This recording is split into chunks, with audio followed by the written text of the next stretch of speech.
Good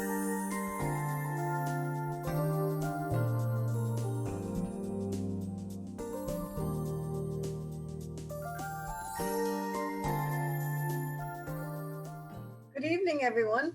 Welcome to this special edition of our program series that we call Watching the Moon. Moon standing for Museum of Old Newbury. Before we begin our program tonight, I have a special introduction to make.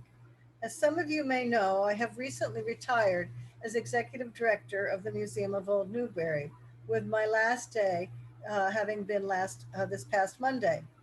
I'm delighted to introduce to you our new Executive Director, Bethany Groff-Dureau. Her expertise, passion for all things Old Newbury, and her creativity will lead us to new heights. I look forward to working with her in the months ahead. Please welcome Bethany to our beloved museum. Tonight is our fourth annual community reading of Frederick Douglass's impassioned July 5th, 1852 speech. This program is made possible with the support of the Mass Humanities, the Massachusetts Cultural Council, and the National Endowment for the Arts. We thank them all for their support. We're delighted to have a friend and colleague with us this evening to lead off Douglass's address and guide us through a discussion following the reading. Edward Carson is an independent historian, researcher, and author. He is the current Dean of Multicultural Education and a member of the History Department at the Governor's Academy in Byfield. After graduating from Alabama Christian Academy in his hometown of Montgomery, Carson earned a BA in History and Biblical Christianity and a graduate degree from Harding University. His current research looks at race, religion, and Black thought, particularly that of W.E.B. Du Bois. He has published and presented papers focusing on Black history, identity, religion, and the nature of history teaching. It is my great pleasure to introduce Eddie Carson.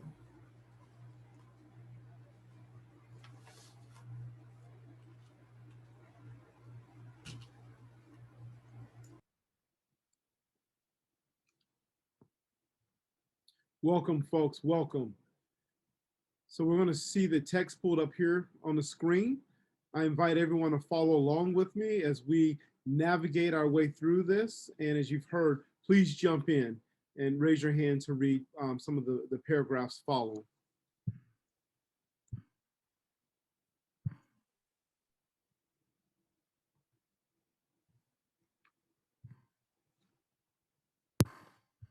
Mr. President, friends, and fellow citizens, the task before me is one which requires much previous thought and study for its proper performance. I do not remember ever to have appeared as a speaker before any assembly more shrinkingly, nor with greater distrust of my ability than I do this day. The papers and placards say that I am to deliver a 4th of July oration. The fact is, ladies and gentlemen, the distance between this platform and the slave plantation from which I escaped is considerable, and the difficulties to be overcome in getting from the latter to the former are by no means slight. That I am here today is, to me, a matter of astonishment as well as of gratitude. This, for the purpose of this celebration, is the 4th of July. It is the birthday of your national independence and of your political freedom. This, to you, is what the Passover was to the emancipated people of God. It carries your minds back to the day and to the act of your great deliverance. This celebration also marks the beginning of another year of your national life and reminds you that the Republic of America is now 76 years old. I am glad, fellow citizens, that your nation is so young. You are, even now, only in the beginning of your national career, still lingering in the period of childhood. I repeat, I am glad this is so. There is hope in the thought, and hope is much needed under the dark clouds which lower above the horizon. Bill Quigley, I encourage you to read paragraph 3.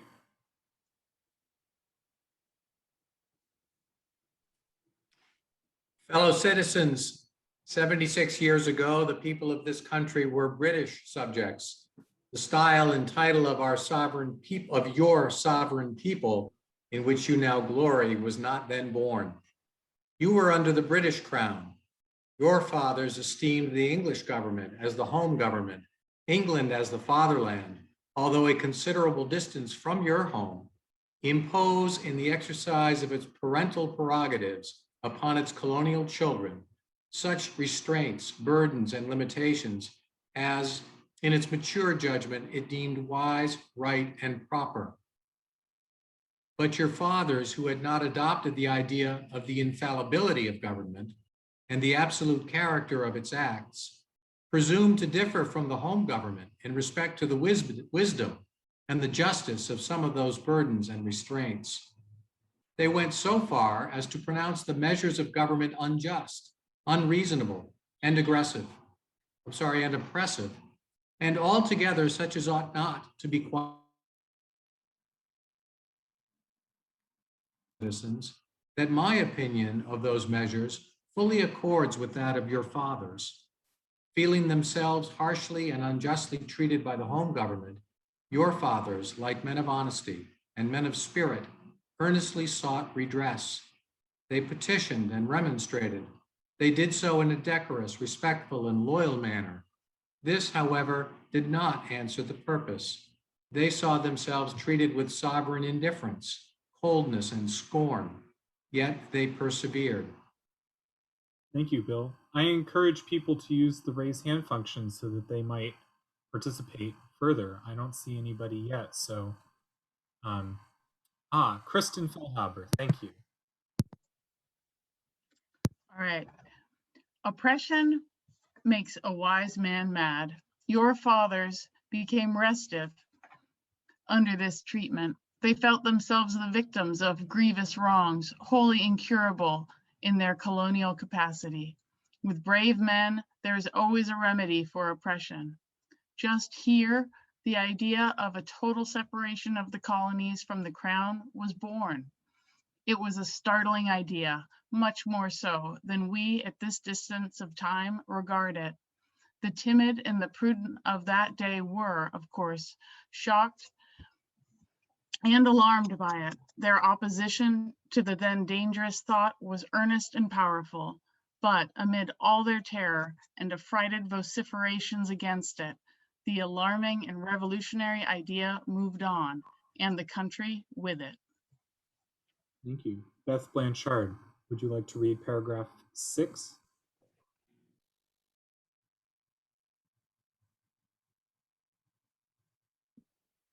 On the 2nd of July, 1776, the old Continental Congress, to the dismay of the lovers of ease and the worshipers of property, clothed that dreadful idea with all the authority of national sanction. They did so in the form of a resolution. We seldom hit upon resolutions drawn up in our day whose transparency is at all equal it. Resolved, that these united colonies are, and of right, ought to be free and independent states, that they are absolved from all allegiance to the British Crown. Thank you. Rich Winker, would you like to read paragraph 7? Citizens, your fathers made good that resolution. They succeeded. And today you reap the fruits of their success. The freedom gained is yours, and you, therefore, may properly celebrate this anniversary. The 4th of July is the first great fact in your nation's history, the very ring bolt in the chain of your yet undeveloped destiny. Thank you. S. Kimball, would you like to read paragraph 8?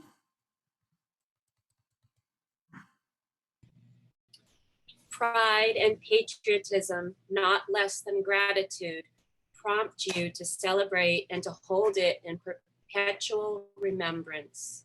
I have said that the Declaration of Independence is the ring bolt to the chain of your nation's destiny. So, indeed, I regard it.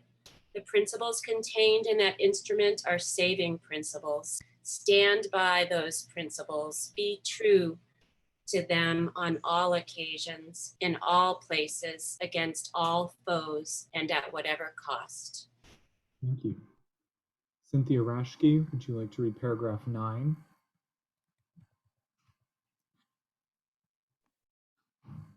Fellow citizens, I am not wanting in respect for the fathers of this republic. The signers of the Declaration of Independence were brave men. I cannot contemplate their great deeds with less than admiration. They were statesmen, patriots, and heroes. And for the good they did and the principles they contended for, I will unite with you to honor their memory. Thank you, Cynthia. If people would like to use the raise hand function so that they can read a new paragraph, I would encourage you to do so. Mark Hodgkin, paragraph 10. They love their country better than their own private interests, and all will concede that it is a rare virtue that ought to command respect. He who will intelligently lay down his life for his country is a man whom it is not in human nature to despise. Your fathers staked their lives, their fortunes, and their sacred honor on the cause of their country. In their admiration of liberty, they lost sight of all other interests. Thank you. Bill Quigley, paragraph 11. They were peacemen, but they preferred revolution to peaceful submission to bondage. They were quiet men, but they did not shrink from agitating against oppression. They showed forbearance, but they knew its limits. They believed in order, but not in the order of tyranny. With them, nothing was settled that was not right. With them, justice, liberty, and humanity were final, not slavery and oppression. You may well cherish the memory of such men. They were great in their day and generation. Their solid manhood stands out the more as we contrast it with these degenerate times. Thank you. Sandra Thaxter, paragraph 12.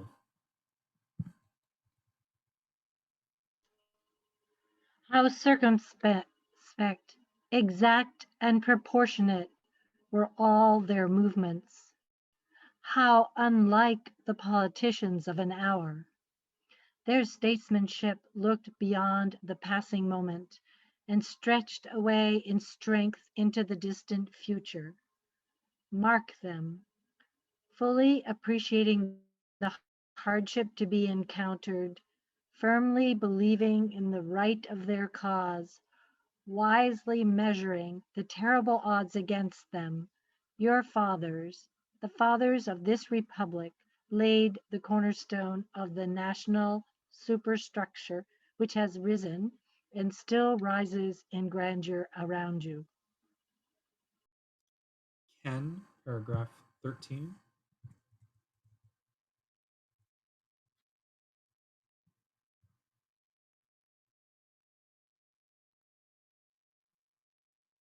Ken, you may need to accept the unmute request.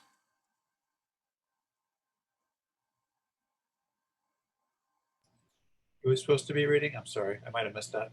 I believe Ken. Ken, you had your hand raised.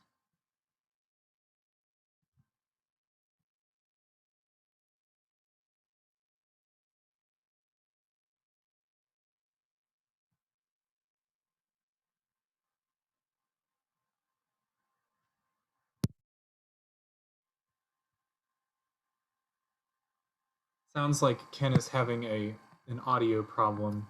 Ken, you may need to rejoin the meeting, but we're going to have S. Kimball read paragraph 13. Of this fundamental work, this day is the anniversary. Our eyes are met with demonstrations of joyous enthusiasm. The causes which led to the separation of the colonies from the British Crown have never lacked for a tongue. They have all been taught in your common schools, narrated at your firesides, unfolded from your pulpits, and thundered from your legislative halls, and are as familiar to you as household words. They form the staple of your national poetry and eloquence. I leave, therefore, the great deeds of your fathers to others. Alice, paragraph 14.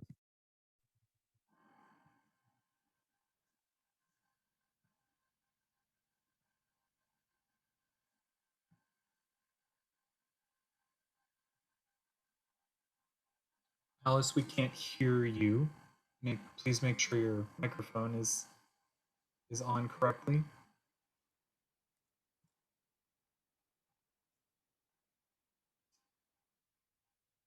Alice, you may need to check your audio settings to participate. Just message me if you do, but we're going to move on to Bethany Duro for paragraph 14. My business, if I have any here today, is with the present. The accepted time with God and his cause is the ever-living now. We have to do with the past only as we can make it useful to the present and to the future. Now is the time, the important time. Your fathers have lived, died, and have done their work, and have done much of it well. You live and must die, and you must do your work. You have no right to enjoy a child's share in the labor of your fathers, unless your children are to be blessed by your labors. You have no right to wear out and waste the hard-earned fame of your fathers to cover your indolence.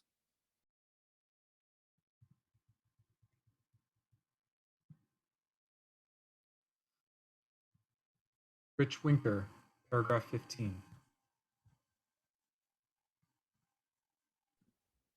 Fellow citizens, pardon me.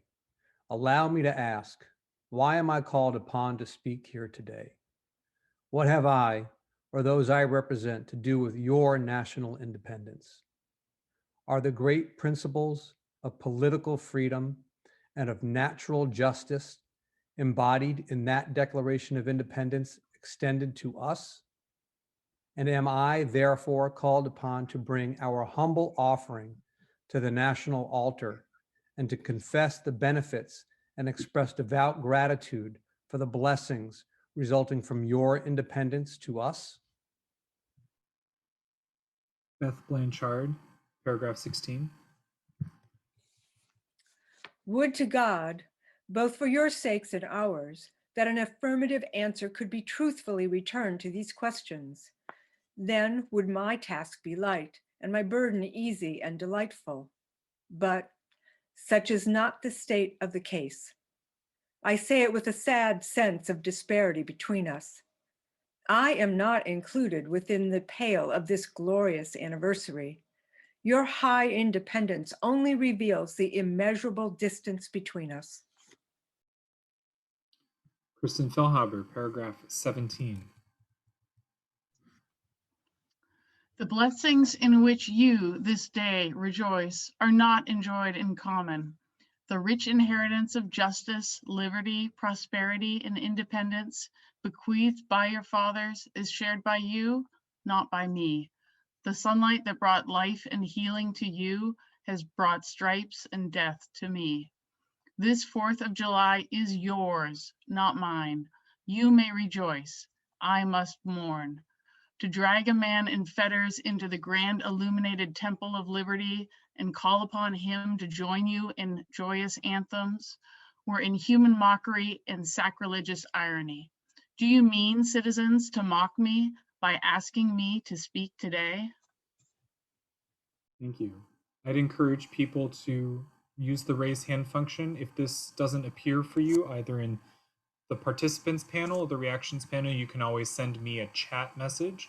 But we would love to hear from a lot of different people, and we encourage people to speak again if they so choose. And in that, Rich Winker, paragraph 18. Fellow citizens, above your national tumultuous joy, I hear the mournful wail of millions whose chains, heavy and grievous yesterday, are today rendered more intolerable by the jubilee shouts that reach them. To forget them, to pass lightly over their wrongs, and to chime in with the popular theme would be treason most scandalous and shocking, and would make me a reproach before God and the world.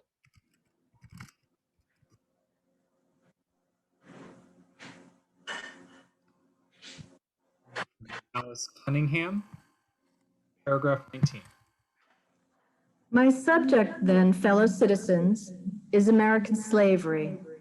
I shall see this day from the slave's point of view. Standing here, identified with the American bondman, making his wrongs mine, I do not hesitate to declare with all my soul that the character and conduct of this nation never looked blacker to me than on this 4th of July. Whether we turn to the declarations of the past or to the professions of the present, the conduct of the nation seems equally hideous and revolting. America is false to the past, false to the present, and solemnly binds herself to be false to the future. Thank you. We'll now hear from Bill.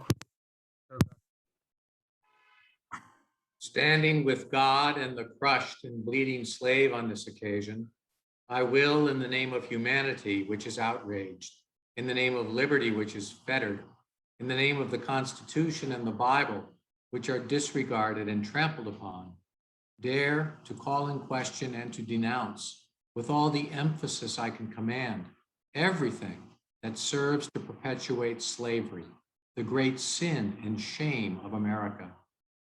I will not equivocate. I will not excuse. I will use the severest language I can command, and yet not one word shall escape me that any man whose judgment is not blinded by prejudice or who is not at heart a slaveholder shall not confess to be right and just. Susan Edwards, paragraph 21. I fancy I hear some of my audience say, it is just in this circumstance that you and your brother abolitionists failed to make a favorable impression on the public mind. Would you argue more and denounce less? Would you persuade more and rebuke less? Your cause would be much more likely to succeed. But I submit, where all is plain, there is nothing to be argued. What point in the anti-slavery creed would you have me argue? On what branch of the subject do the people of this country need light? Bethany DeRoe, paragraph 22. Must they undertake to prove that the slave is a man? The slaveholders themselves acknowledge it in the enactment of laws for their government. They acknowledge it when they punish disobedience on the part of the slave. There are 72 crimes in the state of Virginia, which, if committed by a Black man, subject him to the punishment of death, while only 2 of the same crimes will subject a white man to the like punishment. What is this but the acknowledgement that the slave is a moral, intellectual, and responsible being? Bruce DeVoe, paragraph 23. Southern statute books are covered with enactments forbidding, under severe fines and penalties, the teaching of the slave to read or to write. When you can point to any such laws in reference to the beasts of the field, then I may consent to argue the manhood of the slave. When the dogs in your streets, when the fowls of the air, when the cattle on your hills, when the fish of the sea and the reptiles that crawl shall be unable to distinguish the slave from a brute, then I will argue that with you that the slave is a man. Jack Santos, 24. Is it not astonishing that while we are plowing, planting, and reaping, using all kinds of mechanical tools, erecting houses, constructing bridges, building ships, working in metals of brass, iron, copper, silver, and gold. That while we are reading, writing, and ciphering, acting as clerks, merchants, and secretaries, having among us lawyers, doctors, ministers, poets, authors, editors, Reading a speech is orators, community. Do you want to come read a and teachers, that while we are engaged in all manner of enterprises common to other men, digging gold in California, capturing the whale in the Pacific, feeding sheep and cattle on the hillside, living, moving, acting, thinking, planning, living in families as husbands, wives, and children, and above all, confessing and worshiping the Christian's God, and looking hopefully for life and immortality beyond the grave. We are called upon to prove that we are men. Sandra Thaxter, paragraph 25.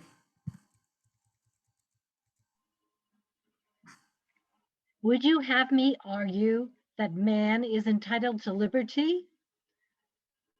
That he is the rightful owner of his own body? You have already declared it. Must I argue the wrongfulness of slavery? Is it to be settled by the rules of logic and argumentation as a matter beset with great difficulty, involving a doubtful application of the principle of justice, hard to be understood?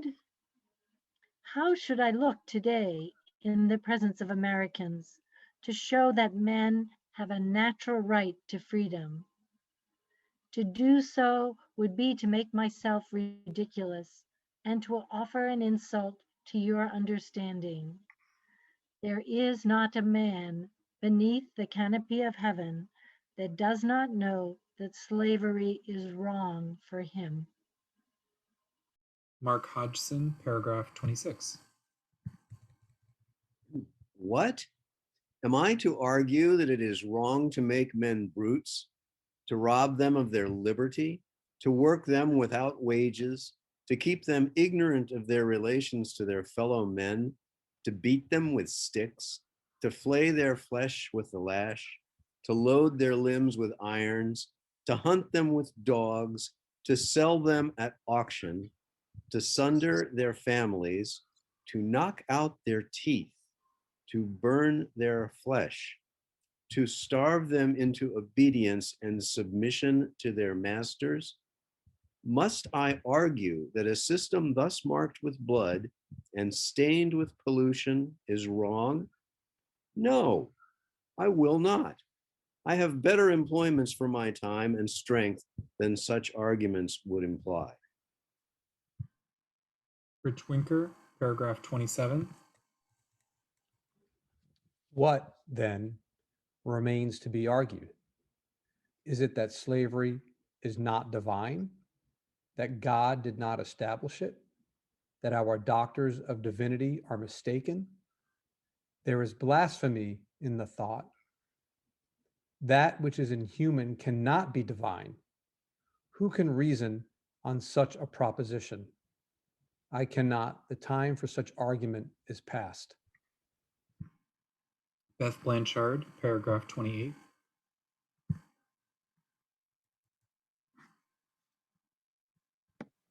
At a time like this, scorching irony, not convincing argument is needed. Oh, had I the ability and could I reach the nation's ear, I would today pour out a fiery stream of biting ridicule, blasting reproach, withering sarcasm, and stern rebuke. For it is not light that is needed, but fire. It is not the gentle shower, but thunder. We need the storm, the whirlwind, and the earthquake. The feeling of the nation must be quickened. The conscience of the nation must be roused. The propriety of the nation must be startled.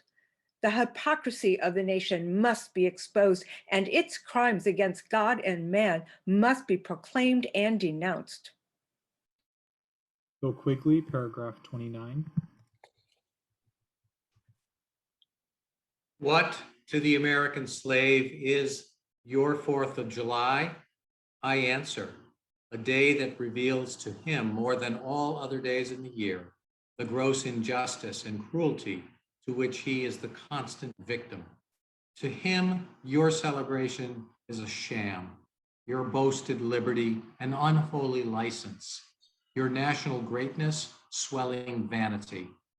Your sounds of rejoicing are empty and heartless, your denunciations of tyrants, brass-fronted impudence. Your shouts of liberty and equality, hollow mockery. Your prayers and hymns, your sermons and thanksgivings, with all your religious parade and solemnity are to him mere bombast, fraud, deception, impiety, and hypocrisy. A thin veil to cover up crimes which would disgrace a nation of savages. Eddie Carson, paragraph 30. There is not a nation on the earth guilty of practices more shocking and bloody than are the people of these United States at this very hour. Go where you may, search where you will, roam through all the monarchies and despotisms of the old world. Search out every abuse, and when you have found the last, lay your facts by the side of the everyday practices of this nation. And you will say this with me, say with me, that for revolting barbarity and shameless hypocrisy, America reigns without a rival.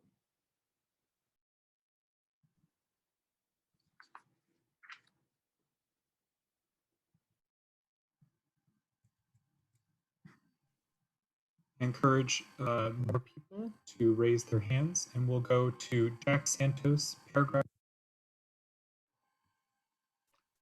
Take the American slave trade, which we are told by the papers is especially prosperous just now, as the price of men was never higher, and which is carried on in all the large towns and cities in one half of this confederacy. This trade is one of the peculiarities of American institutions. In several states, this trade is a chief source of wealth. It is called the internal slave trade, in order to divert from it the horror with which the foreign slave trade is contemplated. S. Kimball, paragraph 32. The foreign slave trade has long since been denounced by this government as piracy, as an inexecrable traffic. To arrest it, this nation keeps a squadron at immense cost on the coast of Africa. Everywhere in this country, it is safe to speak of this foreign slave trade as a most inhumane traffic, opposed alike to the laws of God and of man. It is, however, a notable fact that while so much execration is poured out by Americans upon those engaged in the foreign slave trade, the men engaged in the slave trade between the states pass without condemnation, and their business is deemed honorable. Rich Winker, paragraph 33. Behold the practical operation of this internal slave trade, the American slave trade, sustained by American politics and American religion. Here you will see men and women reared like swine for the market. You know what is a swine drover? I will show you a man drover. They inhabit all our southern states. They perambulate the country and crowd the highways of the nation with droves of human stock. You will see one of these human flesh jobbers armed with pistol, whip, and bowie knife, driving a company of 100 men, women, and children from the Potomac to the slave market in New Orleans. These wretched people are to be sold singly or in lots to suit purchasers. They are food for the cotton field and the deadly sugar mill. Sandra Thaxter, paragraph 34.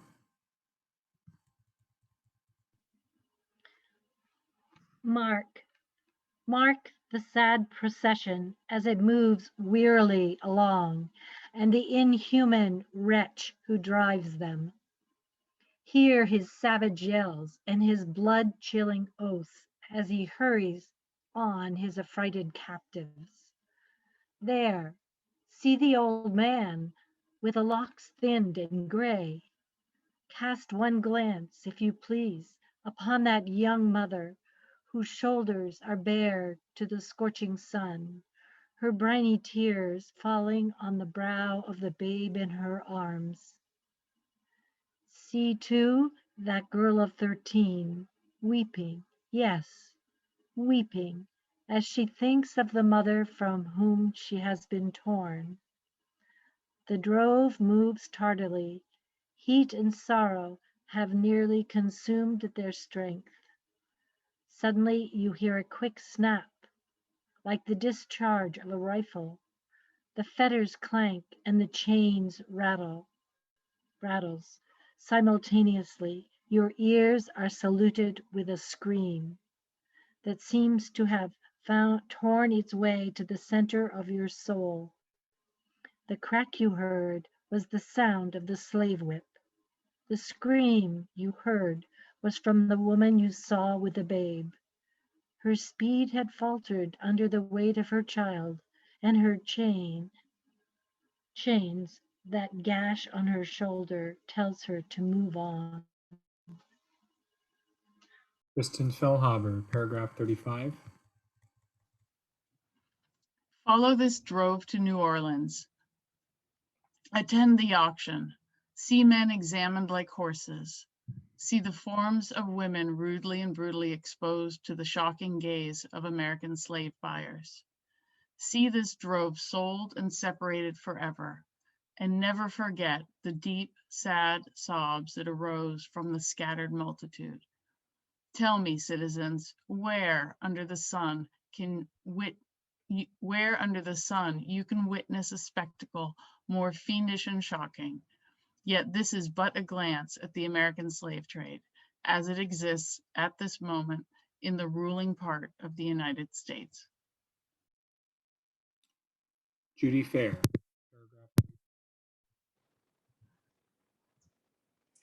I was born amid such sights and scenes. To me, the American slave trade is a terrible reality. The fleshmongers gather up their victims by dozens and drive them chained to the General Depot at Baltimore. When a sufficient number has been collected here, a ship is chartered for the purpose of convening the forlorn crew to Mobile or to New Orleans. From the slave prison to the ship, they are usually driven in the darkness of night. In the deep, still darkness of midnight, I've been often aroused by the dead, heavy footsteps and the piteous cries of the chained gangs that passed our door. Alice Cunningham, paragraph 37.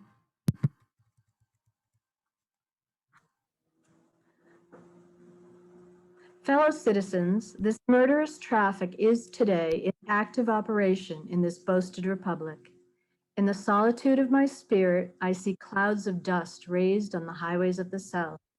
I see bleeding footsteps. I hear the doleful wail of fettered humanity on the way to the slave markets, where the victims are to be sold like horses, sheep, and swine, knocked off to the highest bidder. There I see the tenderest ties ruthlessly broken to gratify the lust, caprice, and rapacity of the buyers and sellers of men. My soul sickens at the sight.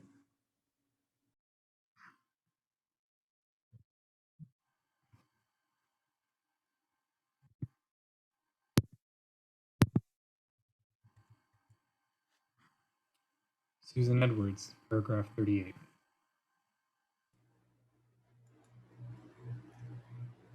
But a still more inhuman, disgraceful, and scandalous state of things remains to be presented. By an act of the American Congress, not yet 2 years old, slavery has been nationalized in its most horrible and revolting form. Mason and Dixon's line has been obliterated. New York has become as Virginia, and the power to hold, hunt, and sell men, women, and children as slaves remains no longer a mere state institution, but is now an institution of the whole United States. Beth Blanchard, paragraph 39. The power is coextensive with the Star-Spangled Banner and American Christianity. Where these go, may also go the merciless slave hunter. Where these are, man is not scared, is not sacred. He is a bird for the sportsman's gun.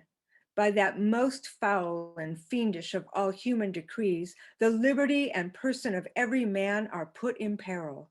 Your broad Republican domain is hunting ground for men. Bill Quigley, paragraph 40. Your lawmakers have commanded all good citizens to engage in this hellish sport. Your president, your secretary of state in force has a duty you owe to your free and glorious country and to your God, that you do this accursed thing. Not fewer than 40 Americans have, within the past 2 years, been hunted down and without a moment's warning, hurried away in chains and consigned to slavery and excruciating torture. Some of these have had wives and children dependent on them for bread, but of this no account was made. The right of the hunter to his prey stands superior to the right of marriage and to all rights in this republic, the rights of God included. Bethany Duro, paragraph Black 40. men, there is neither law nor justice, humanity nor religion. The fugitive slave law makes mercy to them a crime and bribes the judge who tries them. An American judge gets $10 for every victim he consigns to slavery, and $5 when he fails to do so. The oath of any two villains is sufficient under this hell-black enactment to send the most pious and exemplary Black man into the remorseless jaws of slavery. His own testimony is nothing. He can bring no witnesses for himself. The minister of American justice is bound by the law to hear but one side, and that side is the side of the oppressor.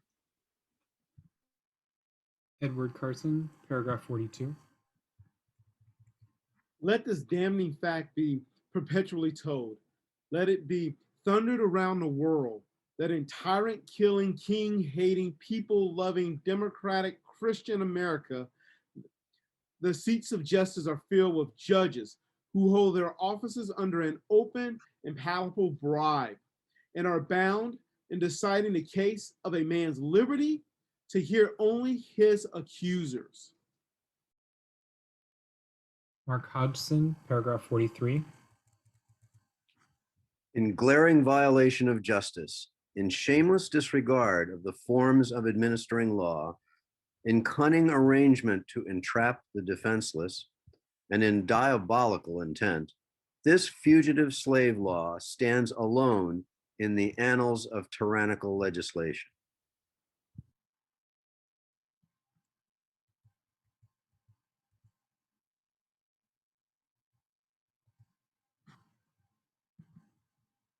S. Kimball, paragraph 44. Americans, your Republican politics, not less than your Republican religion, are flagrantly inconsistent. You boast of your love of liberty, your superior civilization, and your pure Christianity, while the whole political power of the nation is solemnly pledged to support and perpetuate the enslavement of 3 millions of your countrymen. You hurl your anathemas at the crowded-headed tyrants of Russia and Austria and pride yourselves on your democratic institutions, while you yourselves consent to be the mere tools and bodyguards of the tyrants of Virginia and Carolina. Rich Winokur, paragraph 45. You invite to your shores fugitives of oppression from abroad, honor them with banquets, greet them with ovations, cheer them, toast them, salute them, protect them, and pour out your money to them like water. But the fugitives from your own land you advertise, hunt, arrest, shoot, and kill. Your glory in your refinement and your universal education. Oh, you glory in your refinement and your universal education.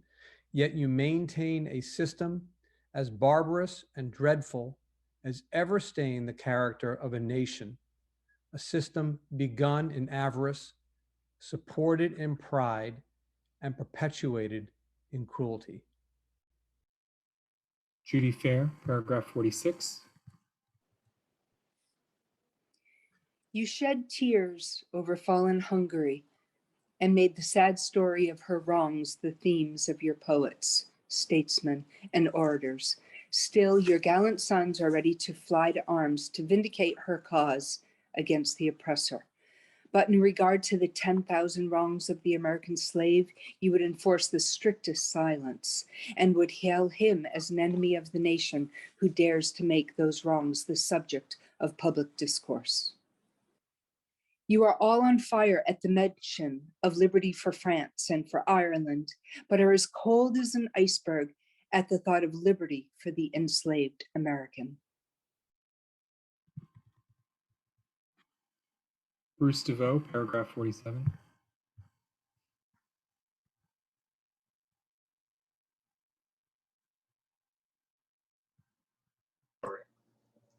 You discourse eloquently on the dignity of labor, yet you sustain a system which, in its very essence, casts a stigma upon labor. You can bare your bosom to the storm of the British artillery to throw off a 3-penny tax on tea, and yet you wring the last hard-earned farthing from the grasp of the Black laborers of your country.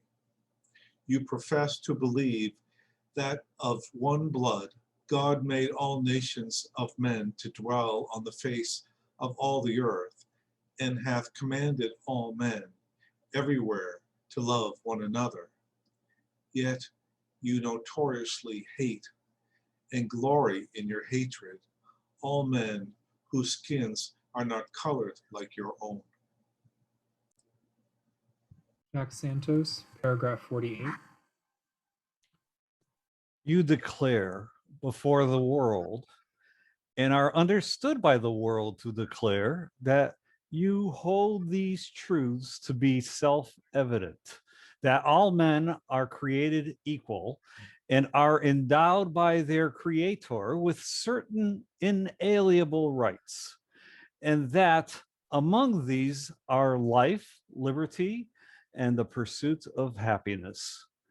And yet you hold securely in a bondage, which, according to your own Thomas Jefferson, is worse than ages of that which your fathers rose in rebellion to oppose. A 7th part of the inhabitants of your country.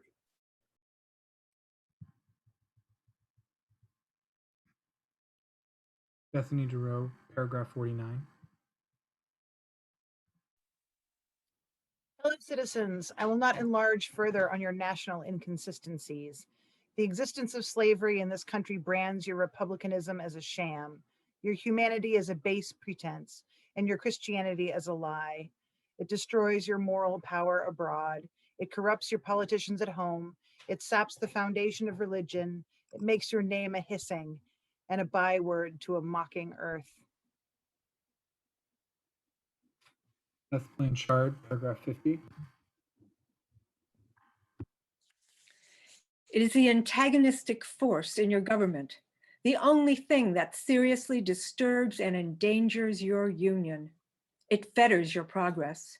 It is the enemy of improvement, the deadly foe of education. It fosters pride, it breeds insolence, it promotes vice, it shelters crime. It is a curse to the earth that supports it. And yet you cling to it as if it were the sheet anchor of all your hopes. Be warned, a horrible reptile is coiled up in your nation's bosom. The venomous creature is nursing at the tender breast of your youthful republic. For the love of God, tear away and fling from you this hideous monster, and let the weight of 20 millions crush and destroy it forever. S. Kimball, paragraph 51. But it is answered in reply to all this that precisely what I have now denounced is, in fact, guaranteed and sanctioned by the Constitution of the United States, that the right to hold and to hunt slaves is a part of that Constitution framed by the illustrious fathers of this Republic. Then I dare to affirm, notwithstanding all I have said before, your fathers, instead of being the honest men I have before declared them to be, were the veriest impostors that ever practiced on mankind. This is the inevitable conclusion, and from it there is no escape. But I differ from those who charge this baseness on the framers of the Constitution of the United States. It is a slander upon their memory, at least, so I believe, and others have, as I think, fully and clearly vindicated the Constitution from any design to support slavery for an hour.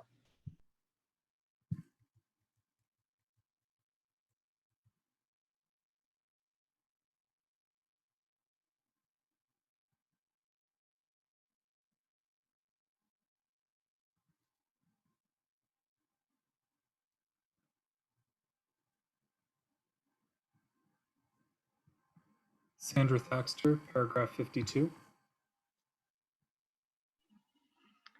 Allow me to say in conclusion, notwithstanding the dark picture I have this day presented of the state of the nation, I do not despair of this country. There are forces in operation which must inevitably work the downfall of slavery. I therefore leave off where I began, with hope, while drawing encouragement from the Declaration of Independence, the great principles it contains, and the genius of American institutions. My spirit is cheered by the obvious tendencies of the age. Nations do not now stand in the same relation to each other as they did ages ago. No nation can now shut itself up from the surrounding world and trot round the same old path of its fathers without interference. Eddie Carson. The time was when such could be done, but a change has now come over the affairs of mankind. Walled cities and empires have become unfashionable. The arm of commerce has borne away the gates of the strong city. Intelligence is penetrating the darkest corners of the globe. Wind, stream, and lightning are its charted agents. Oceans no longer divide, but link nations together. From Boston to London is now a holiday excursion. Space is comparatively annihilated. Thoughts expressed on one side of the Atlantic are distinctly heard on the other. In the fervent aspirations of William Lloyd Garrison, I say, and let every heart join in saying this. Folks, here, I invite you to unmute yourself and to read this final stanza with me. It reads, "All God speed the day when human blood shall cease to flow, and every clime be understood. The claims of human brotherhood, and each return for evil, good, not blow for blow. That day will come, all feuds to end, and changes to a faithful friend, each foe." Folks, thank you for participating in this reading. At this particular point, I'd like for us to move to a conversation about what Brother Douglass had to say here. And one of the things I want you to think about and ponder as we delve into this conversation here, as I share a little bit about my thoughts here, is this one.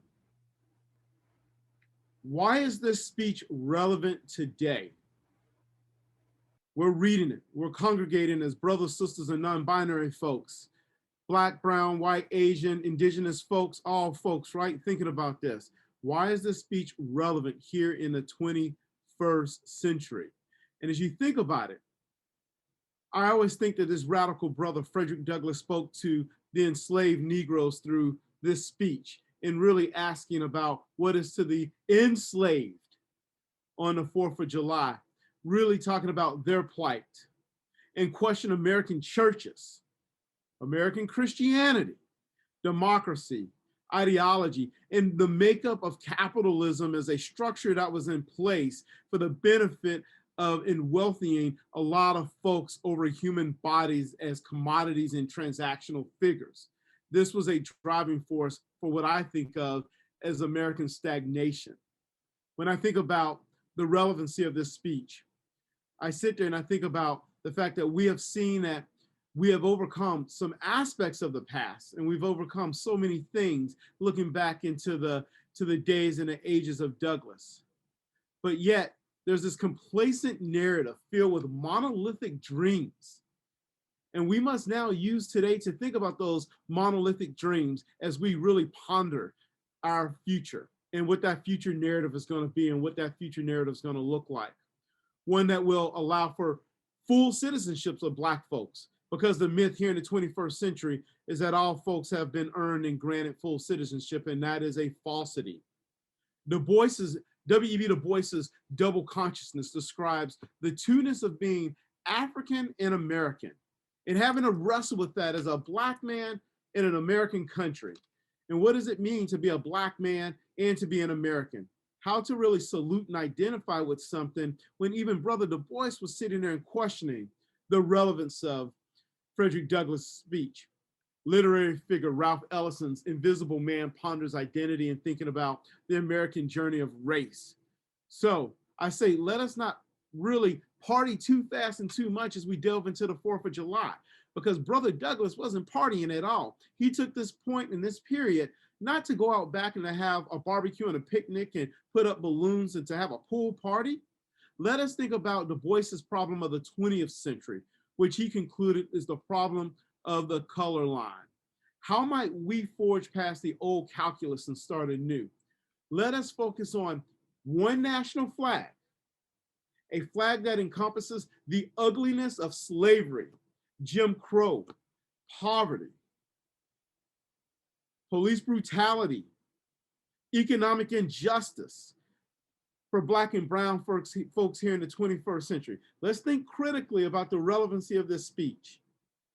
Let's think about the fact that we're still afraid to have critical conversations about race in the American Revolution, a conflict that was designed to engender the perpetuation and the promulgation of slavery, from the fact that the British Empire was moving in a different direction, and yet American capitalism was taking a different function at that particular time. Let us make the American flag one of love, folks. It can be used to think about poor people, solving problems of homelessness and food insecurity, our climate. Well, I don't know about y'all, but it's been hot lately. I thought I was back home in Montgomery, Alabama the past few days. But a nation also that refuses to relinquish its hold on white supremacy as white folks continue to fear the browning of America in the 21st century. How can a Black man such as myself, or better yet, how can Black folks celebrate a holiday meant to further our oppression as we think back to the relevancy of Frederick Douglass's speech? Here in 2021, we have taken more steps back when I think about the fact that people want to revoke my right to participate in the electoral processes in the 21st century over lies and myths. So I ask this question as we think about the relevancy of this speech. And as I invite you to participate in sharing your thoughts on why this speech is relevant, I ask the question to myself all the time as a brother who does not celebrate the 4th of July, but one who congregates with people and who reads this speech and who thinks about Douglass and think about other folks, the people I consider my founding fathers, such as Tubman, for example, not Jefferson, not Franklin. Why should we stand for a flag that has not come to fully see so many of us on this 4th of July? And I think that's the question Douglass would ponder and ask today as we think about this relevancy. I invite folks whether to share your thoughts in the chat or to unmute yourself and speak out. Why is this relevant? And I got to hear from you, because I'm here as a Black man frustrated and thinking about the fact that we're just now federalizing Juneteenth, which is my holiday. I'm going to stop because I'm in the mood to preach, folks, and I get fired up like this all the time. I invite other folks to pontificate along with this brother. Feel free to jump in. If you feel like you would rather your question or comment be shared, I'm happy to share from the chat. Otherwise, I encourage you to unmute yourselves and just remember that we're all in it together, and to be respectful of everybody's time, and to mute yourself when your question or comment is done. Well, I'd like to say to you, Eddie, I look forward to the day when Juneteenth is all of our holiday. Thank you, my friend. Absolutely. It has to be. It has to be interracial. I want to share from Sandra Thaxter. She shares, because our Black brothers and sisters do not have equal access to justice and equal treatment before our government, before institutions, and shared social spaces. She says, I like the question as to whether this country could have become so wealthy without the labor and contributions of slaves. And you know what? And I'm going to chime in, Sandra, and I'm going to say no, that's not possible. The wealth of America, the wealth of Newburyport, all essentially established off of the labor of folks who look like me. The advancement of the Industrial Revolution, for example, all propagated off of folks who look like me. And yet here, we're too afraid to talk about this stuff in schools, really dig in deep and have hard conversations about the fact that systemic racism existed in a way that Douglass understood. And that brother would still be heartbroken here in the 21st century, because you throw things out here today where we talk about Black folks in the labor and what we've built today. What do people do?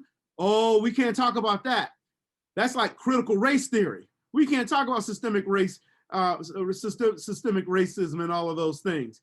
We can't talk about the 1619 Project because folks are afraid to delve into the actualities of reality of oppression.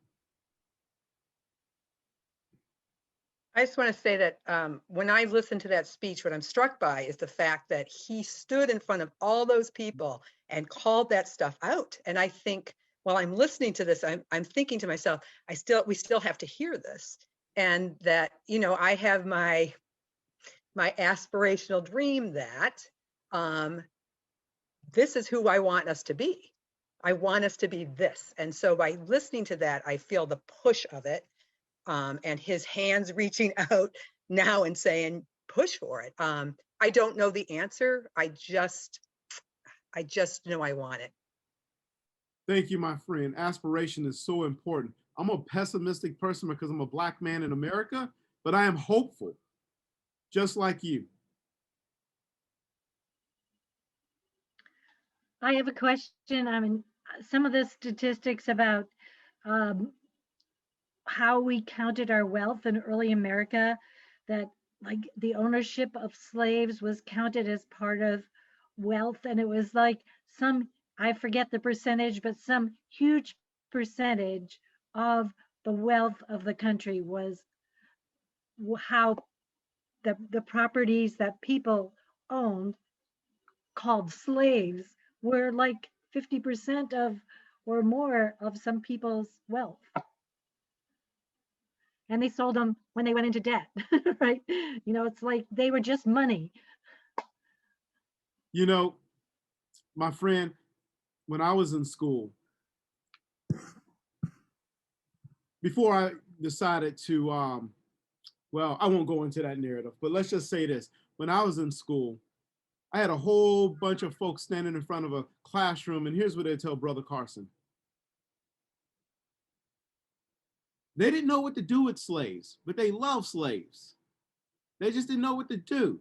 They weren't ready to free them yet, because then what would happen? They wanted to wait. That gradualism notion of Thomas Jefferson. He loved his slaves. He did all of this stuff. And I would hear this hokey stuff for a long period of time until I got to a point where I just stopped listening. I hear folks get up in front of me and they start talking and lecturing. And I don't know about y'all, but have you ever watched Charlie Brown? womp, womp, womp, womp.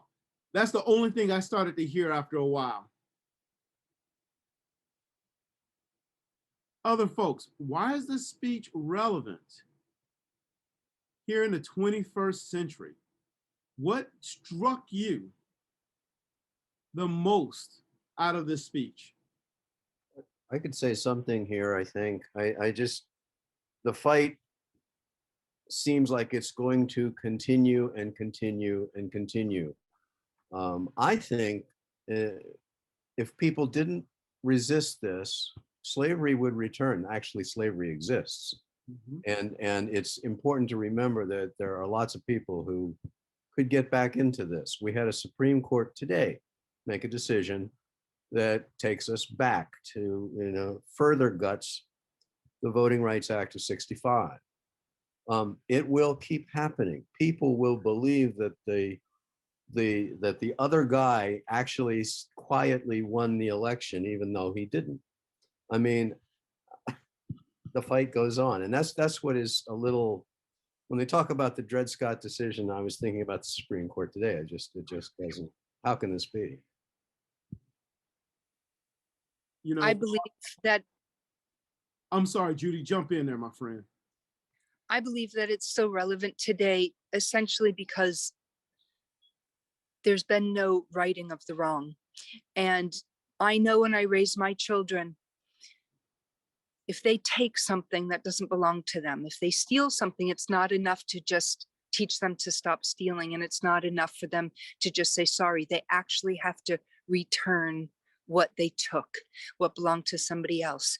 And until we as a nation return what was taken without permission, we are a wealthy nation now that's been declared and agreed upon. We could afford to do this if it became our priority. And that's why it's relevant today, because we have chosen yet not to do that. Amen, Judy. Hey, Judy, you better be careful. People are going to label you a radical or something because you're just being honest and speaking a little truth there, which I love everything you had to say. And that brings up, a lot of bigger questions, right? I mean, how dare I bring the R word to this conversation, right? Reparations.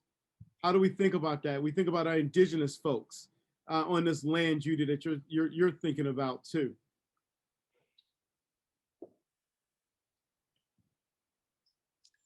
I think it's still relevant because so many people think that it's not a problem, that racism is not an issue today, that there is no such thing as systemic racism. And there is a machine dedicated, just as there was back then that Douglass was talking about, to the rightness of slavery. There is a machine today that's dedicated to the rightness of, almost not pretending it didn't happen, but pretending that the legacy of it doesn't exist. That everything that people are saying about reparations and about systemic racism is a fallacy. And I think because there is such a large portion of our country who believes that there is no residue from the evils of slavery, that there's been no, and that to kind of go on what Judy was saying, there has been no reckoning, and that machine that is intent on there being no reckoning is incredibly strong, and possibly stronger than the other side, thinking that there is a reckoning due, and that there is a recompense to be made. And that's why I think it's really significant and relevant today, because there seems to be a stronger machine against righting that wrong than there is in finally righting it.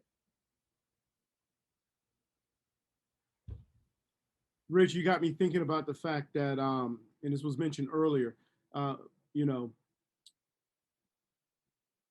imagine Douglass speaking to a country, but really wanting, folks like William Lloyd Garrison, others to think about this, all of those white anti-racists who would really drive the changes that need to happen. Because much like Douglass and much like Black folks then, It's all about the work of white anti-racists doing it today. I'm really struck by the line about how there was a hypocrisy he pointed out between fighting slavery internationally but not fighting it locally, and that we have given up the fight of fighting slavery internationally because the Supreme Court has said that companies in the United States can't be held liable for producing products sold in the US using slave labor in other countries, that we have ceded that as well. I guess I would also want to hear if you have more thoughts about how we have sort of recouped slavery in the form of prison labor, and that we don't recognize how much of our wealth that remains produced in the United States in whatever attenuated form is produced by people in prisons for essentially no pay. Oh, I like that. I think back to,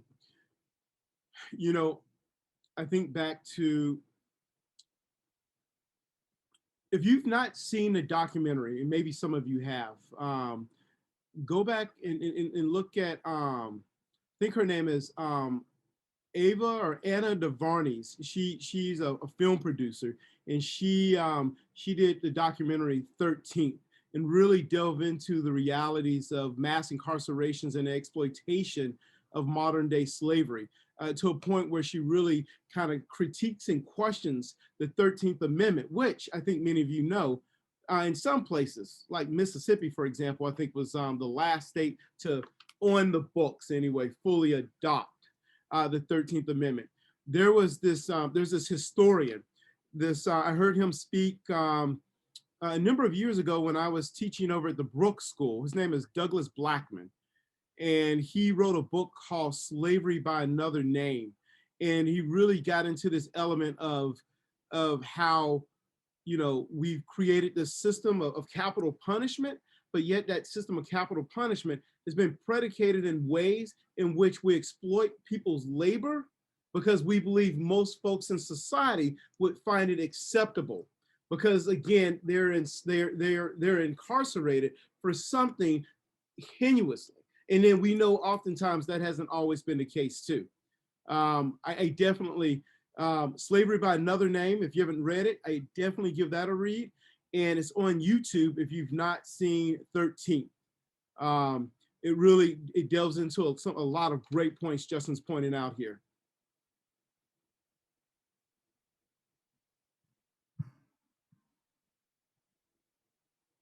Other folks, other thoughts on the relevancy here. And I was looking at some of the comments I just pulled up in the chat that are really good here. I'll share some of these. One here is, I think Douglas' words are relevant today because, as you have reiterated, there are so many ways in which we, meaning people of all colors, are not equal.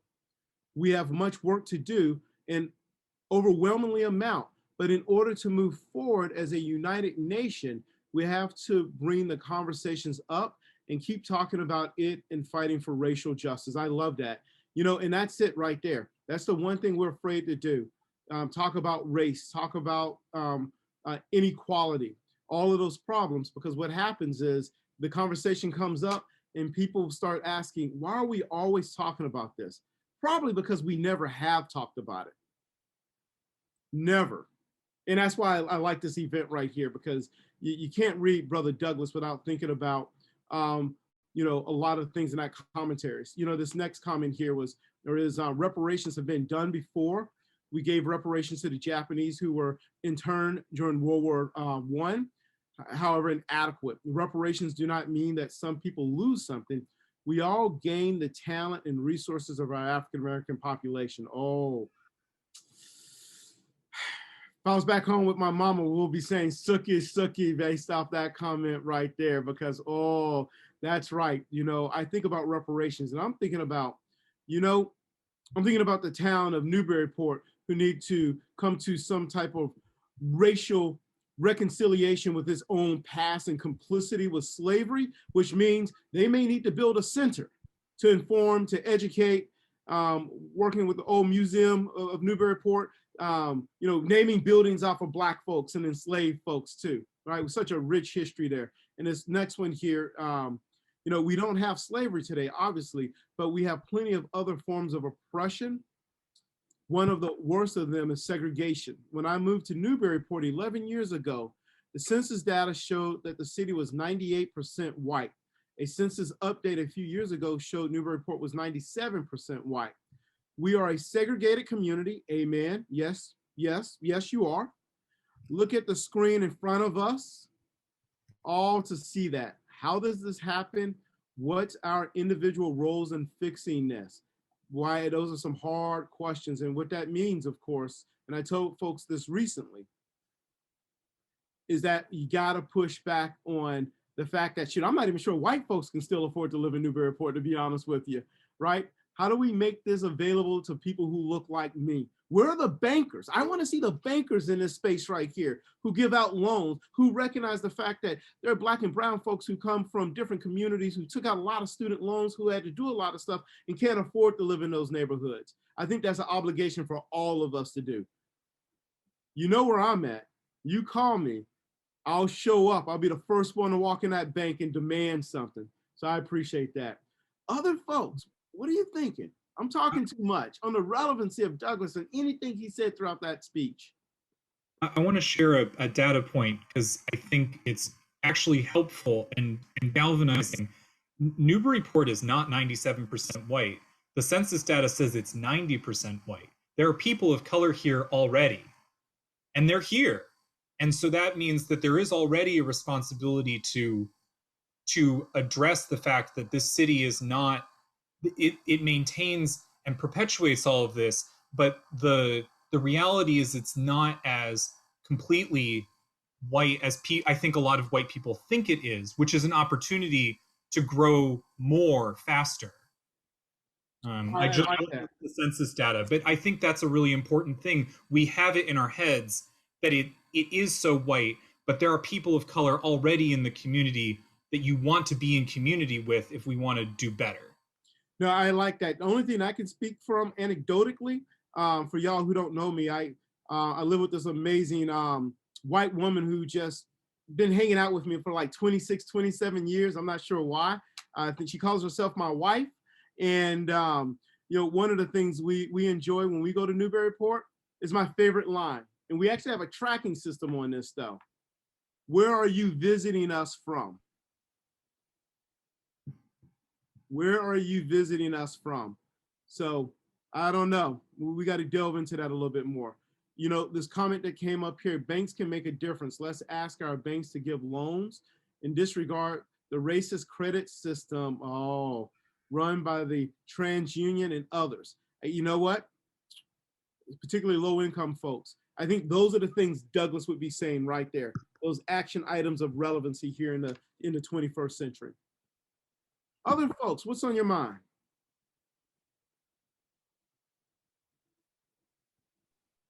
I felt a sense of loss in the whole speech from the beginning to end, that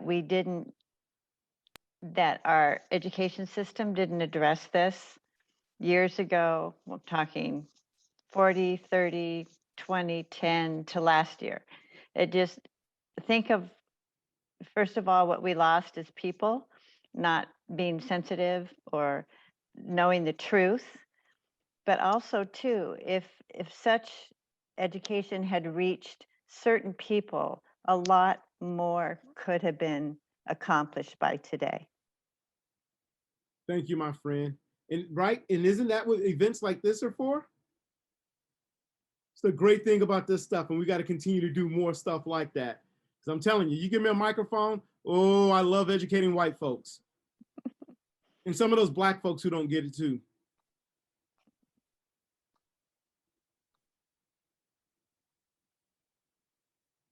All right, folks, we're getting down to 8:30, and you know what? I want to say I appreciate everyone showing up for this event. This is my second year participating in this, and strangely enough, I think as of tomorrow, I would have lived in New England for 8 years. That's the most shocking discovery I've had in the last couple weeks more than anything. Let's keep doing this stuff, folks. I appreciate everyone. I appreciate your thoughts. Those of you who participated, those of you who participated in your thoughts and listening, those of you who read, shared, gave your commentary. And you know what? What I most appreciate from folks here is the fact that, you know what? There are not a lot of folks who look like me around here. And none of you just said, you know what, Brother Carson? I disagree with everything you just said. I have a problem with that. You step back and you listen. I need a lot of allies in that way. And folks like me thinking about Douglass, that's what he was looking for. Folks who are going to walk beside him, or better yet, even walk behind him and push him forward in support. So that's what we're doing here. All right, folks. Thank you so much for participating and jumping on this. And you know, let's keep doing this. We got Juneteenth, and as you move forth and celebrating the 4th of July, I want you to keep Douglass right there next to your soul and thinking about what are we really celebrating here and what work do we have to do moving forward. All right, thank you. Thank you. Thanks, Eddie. Thank you, Thanks, Eddie. everybody. Thank everyone. you. Good night. Thanks. Bye.